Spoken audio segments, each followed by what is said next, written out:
کو بھی اللہ تبارک و تعالیٰ نے زندگی عطا فرمائی ہے وہ اللہ تبارک و تعالیٰ کی قدرت کا شاہکار ہے۔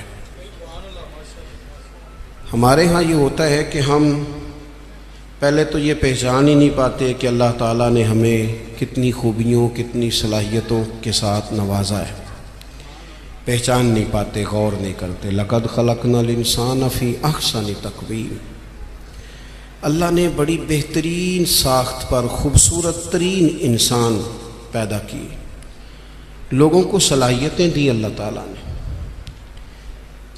جو آدمی اپنی چالاکی کے ساتھ، تیزی کے ساتھ اور اپنی گفتگو کے فن کے ساتھ کسی بڑے سمجھدار آدمی کو معاذ اللہ دھوکہ دے لیتا ہے اور سیانے لوگوں کو لوگ پریشان کر دیتے ہیں، تو آپ غور فرمائیں، صلاحیت تو اس کے اندر تھی نا، لیکن اس نے غلط جگہ استعمال کی۔ اگر اپنی انہی صلاحیتوں کا وہ صحیح استعمال کرتا تو اللہ تعالیٰ اس سے بہت سارے خیر کے کام لے لیتا۔ پہلے تو ہم پہچانتے نہیں، غور نہیں کرتے۔ وہ جو کہا گیا تھا نا، من عرف نفسہ فقد عرف ربہ، کہ جو اپنے آپ کو پہچان گیا وہی تو اللہ تعالیٰ کو پہچان گیا۔ اپنی صلاحیت پر غور کیا جائے کہ ہم کیا کر سکتے، کون سی خدمت ہے جو اللہ تبارک و تعالیٰ اپنا فضل کرے تو ہم وہ سر انجام دے سکتے ہیں۔ وہ کوئی بھی ہو، ایک بی بی مسجد نبوی شریف میں جھاڑو دیتی تھی، اس کا انتقال ہو گیا، صحابہ نے حضور کی تکلیف کے پیش نظر اطلاع نہ دی کہ محبوب کو تکلیف دینا مناسب نہیں، دفن کر دیا۔ صبح محبوب نے قبر پہ کھڑے ہو کے فرمایا، صفیں بناؤ، میں دوبارہ جنازہ پڑھاؤں گا۔ کوئی کام تو کیا نا زندگی میں، کوئی ڈیوٹی تو کی نا۔ ایک تو ہم اپنی صلاحیت کو دیکھو، کسی نے کہا تھا کہ میں کسی شخص سے بیزار نہیں ہو سکتا کیونکہ ایک ذرہ بھی تو بیکار نہیں ہو سکتا۔ ایک تو اپنے آپ کو بیکار نہ سمجھے۔ ہمارے ہاں لوگ کمزور پڑ جاتے ہیں، میں غریب آدمی ہوں، میں پیچھے رہتا ہوں، میری کون سی فوٹو آتی ہے، میں کون سا چار لوگوں میں پہچانا جاتا ہوں، پیسے میرے پاس۔ یہ کمزوریاں ہیں، یہ خود اعتمادی کو ختم کرتی ہیں۔ اپنی صلاحیت کو پہچانا جائے، غور کیا جائے کہ ہم کیا ڈیوٹی زندگی میں کر سکتے ہیں، اس پر توجہ دی جائے۔ اور پھر جب اپنے آپ کو پہچان لیا جائے کہ بھلا میں، یہ دیکھیں نا، مدارس، مساجد، خانقاہیں، یہ سارے سلسلے، اس میں اگرچہ نام ایک بندے کا لکھا ہوتا ہے کہ فلانے نے بنائی ہے، لیکن اس میں سینکڑوں لوگ شامل ہوتے ہیں۔ یعنی وہ جگہ دینے والا بھی بڑا باکمال آدمی ہوتا ہے، وہاں ڈیوٹی دینے والا بھی بڑا باکمال آدمی ہوتا ہے، یہ بڑے باکمال لوگ ہوتے ہیں۔ کہنا پیر صاحب نہیں ہوتا ہے، تعریفیں پیر صاحب کی ہونی ہوتی ہیں۔ اور اب تو اللہ خیر کرے، بعض آستانوں پہ لوگوں نے باقاعدہ بندے رکھے ہوئے ہیں تعریفیں کرانے کے لیے۔ اللہ والوں کو اس کی ضرورت نہیں ہوتی۔ خوشبو کو بھی کبھی بتانا پڑا ہے کہ میں خوشبو بتایا نہیں کرتی، خوشبو تو آیا کرتی ہے۔ تو یہ نام تو قبلہ پیر صاحب کا ہی آئے گا، انہی کا ذکر آئے گا، چلیں اچھے لوگ ہیں، آنا بھی چاہیے، لیکن بڑی خدمات ہوتی ہیں ان لوگوں کی جو آستانوں پہ ڈیوٹیاں کرتے ہیں، جو پیر صاحب کے آنے والے مہمانوں کی خدمت کرتے ہیں، جو وہاں رات کو دیکھتے ہیں، جو وہاں ڈیوٹی کرتے ہیں۔ اگر یہ سارے لوگ نہ ملیں تو کام ہوتا نہیں۔ تو ایک تو دیکھیں کہ صلاحیت کیا ہے۔ دوسری بات یہ کہ جب پتہ چل جائے تو پھر وقت کو بیکار ضائع نہ کریں۔ رب کے بندوں میں اور عام بندوں میں فرق کیا ہوتا ہے؟ عام لوگ وقت ضائع کرتے ہیں، رب کے بندے اپنے وقت کو قیمتی بنا کے رب رسول کو راضی کر لیتے ہیں۔ ہمارے اوقات ضائع ہوتے ہیں۔ ڈھیر سارے لوگ ہیں، وہ کہتے ہیں میں بور ہو رہا ہوں، تو میں اکثر کہتا ہوں کہ بور ہونے کے لیے بھی تو ٹائم چاہیے نا۔ ہمیں تو ٹائم ہی نہیں ملتا، بھلا کس وقت بور ہو، ٹائم ہی نہیں ملتا۔ وہ جناب آپ پوچھیں کسی آدمی سے کہ یہاں کیوں کھڑے ہو، کہتے ہیں میں ٹائم پاس کر رہا ہوں، تو میرا کئی دفعہ دل کرتا ہے پوچھنے کو کہ آج آپ نے ایک سپارہ قرآن پاک کا پڑھا ہے؟ محبوب تو پوچھتے تھے نا صحابہ سے صبح کہ آج کسی نے جنازہ پڑھا ہے، مسکین کو کھانا کھلایا ہے؟ آج فلاں آدمی نے کوئی نیکی کی محبوب سوال کرتے تھے تو ٹائم پاس کر رہا ہوں جی بھی اتنا ٹائم آیا کہاں سے جسے پاس کرنا پڑا. بعضوں کا 1 منٹ ٹھہرنا میں آیا، او بھئی 1 منٹ میں 3 دفعہ سورۃ اخلاص پڑھی جا سکتی ہے اور پورا قرآن پاک پڑھنے کا ثواب ہے. آپ نے 1 منٹ کو ایسے سمجھ لیا ہے وقت کا ضیاع. یہ بہت سارے لوگ ہیں جو تبصرے کرتے ہیں، فارغ ہیں کام کوئی نہیں، اس پر بھی تبصرہ اس پر بھی تبصرہ، اس کی بھی بات کرو. بھئی اتنا تو ٹائم ہی نہیں ہے کہ آپ اس کی بات کریں، اتنا کہاں سے وقت آیا. نبی پاک علیہ الصلوۃ والسلام نے فرمایا، یہ سیاستہ میں حدیث موجود ہے، فرمایا جب صبح سورج طلوع ہوتا ہے تو دن جب چڑھتا ہے تو دن اعلان کرتا ہے، وہ دن اعلان کرتا ہے کہ لوگوں میں آج آیا ہوں، آج کے بعد دوبارہ نہیں آؤں گا. اگر جو کام تم نے کرنا ہے وہ آج کر لو، میں آج آیا ہوں، آج کے بعد دوبارہ. آج 10 ستمبر کو جس بندے نے سارا دن قرآن پاک نہیں نہ کھولا، یہ اس سال کا 10 ستمبر اسے دوبارہ نہیں ملے گا زندگی بھر. جس نے آج صبح سے ایک دفعہ بھی، میں اکثر کہتا ہوں نبی پاک علیہ السلام نے سارے دن اور ساری راتیں امت کو یاد کیا اور سارا دن ہی گزر گیا، امت نے ایک بار بھی درود و سلام نہیں پڑھا. سارا دن ہم نے بہت ساری خیر کر سکتے تھے، اچھا مشورہ دے سکتے تھے، کوئی بات سیکھ سکتے تھے، لیکن وقت ضائع کرتے. اپنے اوقات کو مرتب کریں. ہمارے بزرگوں کے ٹائم مرتب تھے، طے تھے. امام بخاری اگر ہماری طرح ہوتے تو قرآن مجید کے بعد ایک صحیح ترین کتاب ہمیں دے پاتے.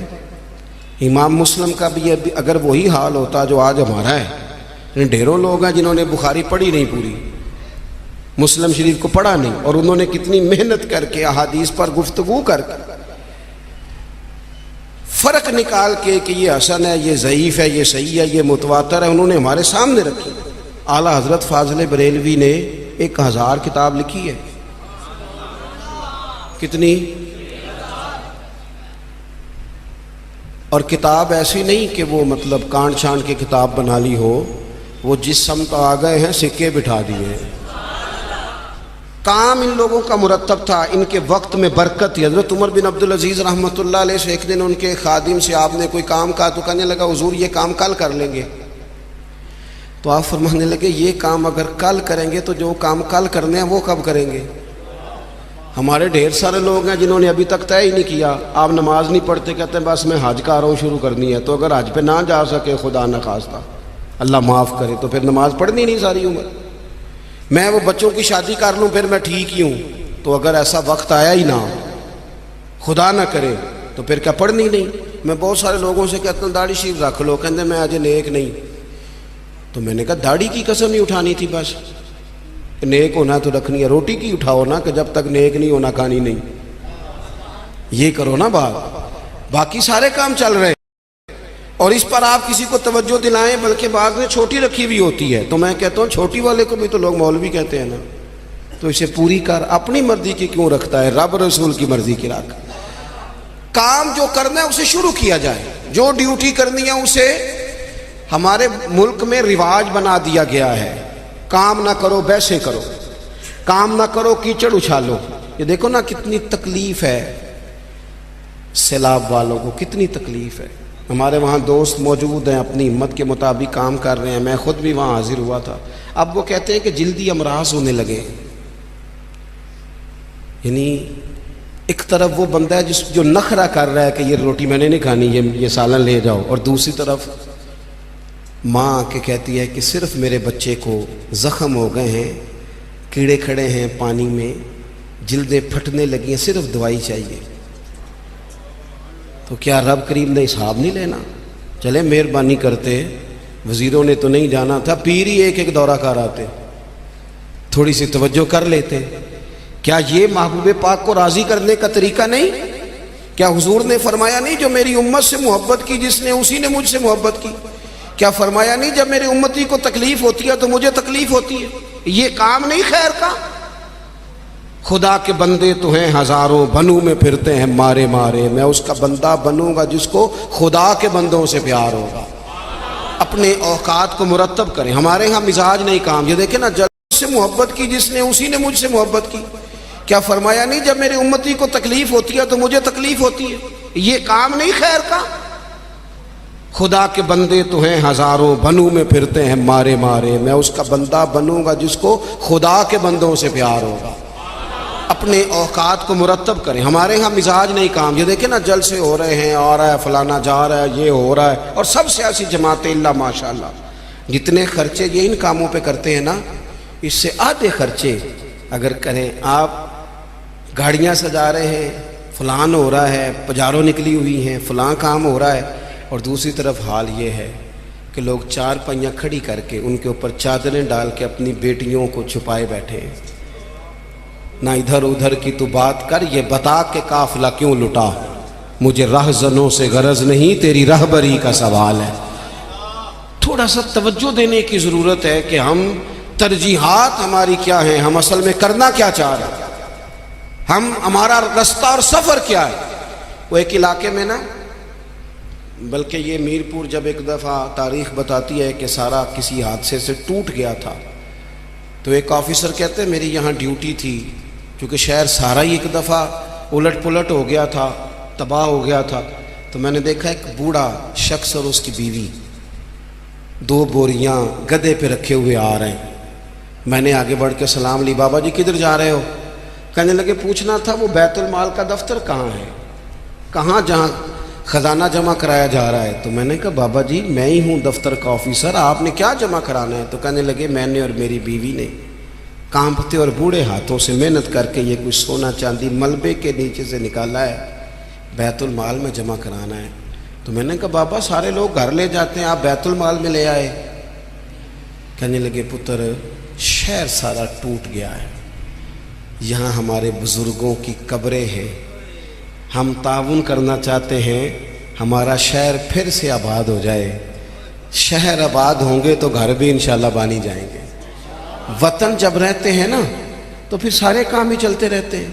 لیکن آپ پرواہ ہی نہ کریں، وقت کو ضائع کریں اور فضول ابحاث میں ٹائم ضائع کریں، کوئی معنی نہیں. آپ دیکھیں نا نبی پاک صلی اللہ تعالیٰ علیہ وسلم نے فرمایا وہ بہترین مسلمان ہے جو لا یعنی باتیں چھوڑ دے، بے مقصد باتیں زندگی میں چھوڑ دے، بس با مقصد باوقار پتے کی بات زندگی میں کریں، وقت کو ضائع نہ کریں.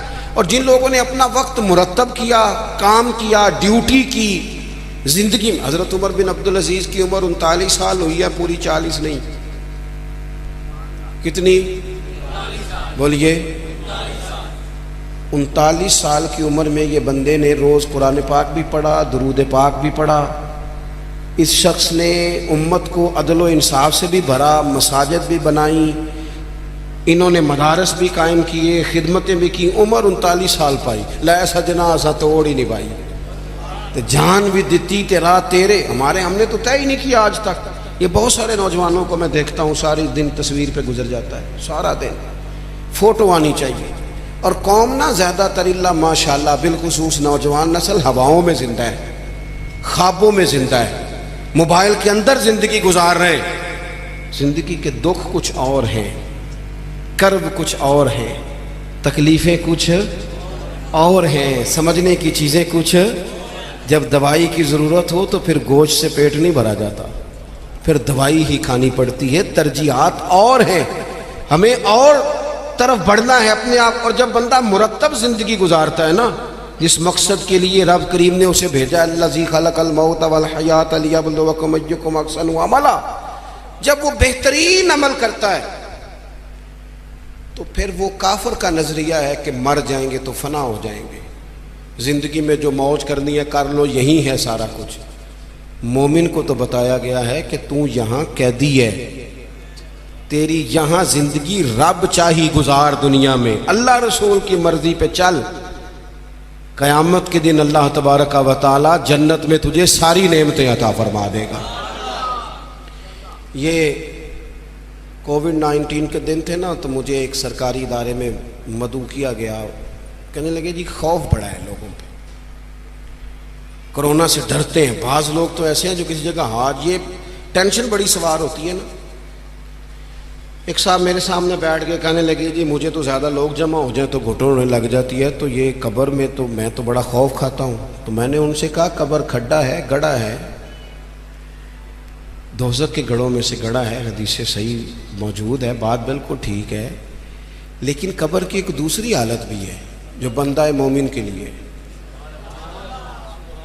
آپ کا جو خیال ہے نا سانس کیسے آئے گی، چاروں جانب سے بند ہے، تو جو رب ماں کے پیٹ میں بندے کو سانس کے لیے موقع دیتا ہے نا، اور اگر کوئی اس سے بھی زیادہ آسان بات سمجھنا چاہے تو انڈا چاروں جانب سے بند ہوتا ہے، سوراخ بھی کوئی نہیں ہوتا، چاروں، میری طرف دیکھیں جی، چاروں جانب سے انڈا بند ہوتا ہے، لیکن جب چوزا نکلتا ہے تو زندہ بھی نکلتا ہے، سانسیں بھی لیتا ہے اور خوبصورت بھی نکلتا ہے۔ تو جو مالک وہاں اس کے لیے ساری آسانیاں فراہم کرتا ہے وہ قبر میں بھی فرمائے گا۔ لیکن دو حالتیں ہیں نا، ایک وہ کھڈا ہے، وہ گھڑا ہے۔ دیکھیں میں نے اگر گجرانوالہ آنا ہے تو گجرانوالہ کی سڑک پہ چڑھنا چاہیے، پنڈی والی سڑک پہ تو اگر کوئی سڑک ہی اختیار کی ہو جو سیدھی کھڈے میں جاتی ہو، تو اس نے تو سڑک جان بوجھ کے اختیار کی ہے، نہ حلال حرام کی تمیز ہے، نہ بولنے میں احتیاط ہے، نہ کوئی پرواہ ہے، نہ بیٹیوں کا حق دیا ہے، نہ بہنوں کو ان کا حق دیا ہے، نہ ذمہ داریوں کا احساس کیا ہے، تو پھر اللہ معاف فرمائے، اس نے تو سفر ہی کھڈے کا شروع کیا۔ لیکن اگر اس نے زندگی تھوڑی محتاط گزاری ہے، رب چاہی گزاری ہے، تو پھر قبر کی دوسری حالت بھی حضور نے بیان کی۔ یعنی بندہ مرے گا تو ذرا تصور کرنا کیا کہنے لگا ہوں، جب وہ مرے گا تو اس کی صرف قبر نہیں بلکہ اس کی قبر باغ ہے،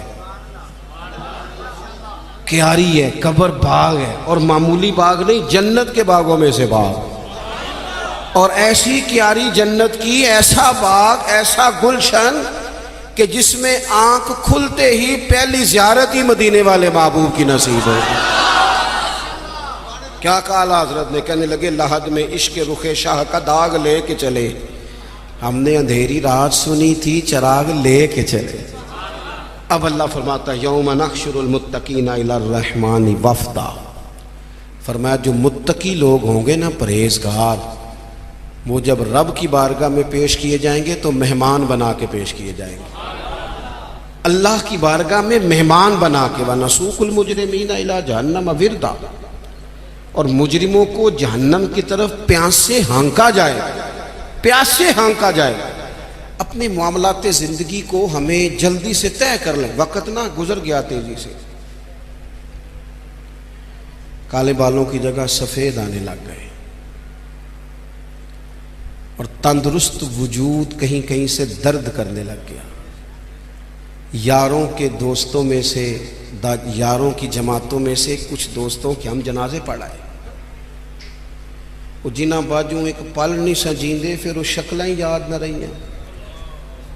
داؤد تائی رحمۃ اللہ علیہ سے ہارون رشید نے کہا تھا کہ کوئی نصیحت کر دیں، تو فرمانے لگے آپ کے والد کہاں ہیں؟ کہا قبرستان میں، دادا قبرستان میں، کہا ایک بیٹا بھی تھا قبرستان میں، بھائی قبرستان میں۔ فرمانے لگے تو نے اتنے جنازے پڑھے، ابھی بھی میں تجھے نصیحت کروں؟ تیرا کیا خیال ہے؟ وہ چلے گئے، تو نے نہیں جانا؟ او پئیاں دستیاں قبراں جنہ تے پھول پئے، ادھروں تے کوئی نہیں جی آمدہ، ادھروں ہی لکھاں گئے۔ اپنی زندگی میں تھوڑا چیزوں کو طے کریں۔ بڑی ہو گئی تصویریں، بڑی ہو گئی ویڈیو، اور بڑے ہو گئے چکر، اب بڑا کچھ ہو گیا۔ اب تو بھائی کوئی اگلا کام ہو، توجہ ہے اب دوستوں کے میری بات میں، اب کچھ تھوڑی سی نا تیاری ہو۔ اور آخری بات یہ صوفیاء کرام تھے نا، ان کے مصلے آباد تھے، اللہ اللہ کرتے تھے، ہماری جان نہیں چھوٹتی۔ اب تو ڈاکٹر کہتے ہیں کہ بہت سارے لوگ چونکہ وہ زندگی موبائل پہ گزارتے ہیں تو گہری نیند سو ہی نہیں پاتے، ہر وقت توجہ کہیں اور لگی ہوئی ہوتی ہے، ہر وقت وہ تو سنجیدہ مطلب سو ہی نہیں پاتے، چار چار موبائل رکھے بزنس مین صاحب نے، اللہ کسی کو کوئی بات سنا رہے ہیں، کسی کو کوئی سنا رہے ہیں، یاد ہی نہیں رہتا میں نے سویرے کیا کہا تھا۔ الجھی سی زندگی کب ہوتی ہے؟ جب بندہ مصلی پہ نہیں بیٹھتا، سارا کچھ بند کر کے، جان چھڑا کے، سرے رات بندہ کچھ دیر اللہ اللہ کرے۔ والذین یبیتون لربہم سجدا وقیاما۔ کچھ دکھ بندے کے بڑے ذاتی اور نجی ہوتے ہیں، وہ کسی کو نہیں بتائے جا سکتے، چاہتے ہوئے بھی بندہ نہیں بتا سکتا۔ ہمیں شریعت نے دعا سکھائی ہے، جو کسی سے نہیں کہہ سکتے وہ رب رسول سے کہہ دو، کھول کے کہہ دو، کرم بھی ملے گا، عزت بھی ملے گی۔ تو اپنی زندگی کے معاملات کو ترتیب دیں، بالخصوص مصلی، دعائیں، عبادتیں، اللہ سے جڑے کوئی ڈیوٹی زندگی میں کریں لیکن خدمت کا مزاج بنائیں۔ یہ جو دوڑ دھوپ ہے نا ہماری بلا وجہ کی، اس سے باہر آئیں۔ اللہ کی بارگاہ میں دعا کرتا ہوں اللہ مرحوم بزرگوں کی بخشش فرمائے اور ہم سب کے حال پہ رحمت کی نظر فرمائے۔ آخر دعویٰ یعنی الحمدللہ رب العالمین۔